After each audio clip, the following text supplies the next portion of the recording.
Sur Internet, tout le monde n'est pas forcément celui qui prétend être. Aujourd'hui, les choses deviennent encore plus compliquées parce que certains escrocs utilisent notamment des photos volées, des vidéos faites avec l'IA, du clonage vocal, de faux profils très réalistes.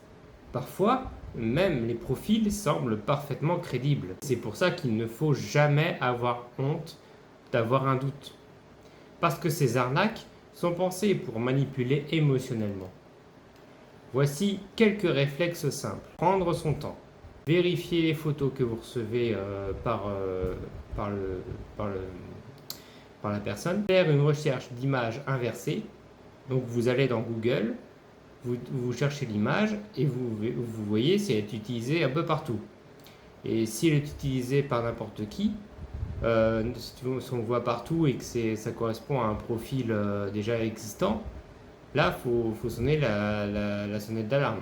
Ne jamais envoyer d'argent rapidement. Parler de la situation à un proche, même si c'est difficile. Faire attention aux histoires trop parfaites. Parce qu'on sait tous que les histoires, elles ont toujours un couac. Il y a toujours quelque chose qui n'est pas net. Jamais rien n'est parfait. Et surtout, méfiez-vous quand la relation va très vite, quand l'urgence arrive soudainement, quand l'argent devient le sujet principal. Et parfois, le simple fait de demander l'avis d'un proche peut éviter énormément de problèmes. Parce qu'une personne extérieure verra souvent des détails qu'on ne voit plus quand l'émotion prend le dessus. Parce qu'aujourd'hui, les escrocs utilisent autant les émotions, la confiance, que les nouvelles technologies.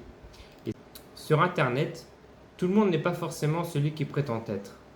Alors, avant de faire confiance trop rapidement, prenons le temps de vérifier et surtout, restons prudents.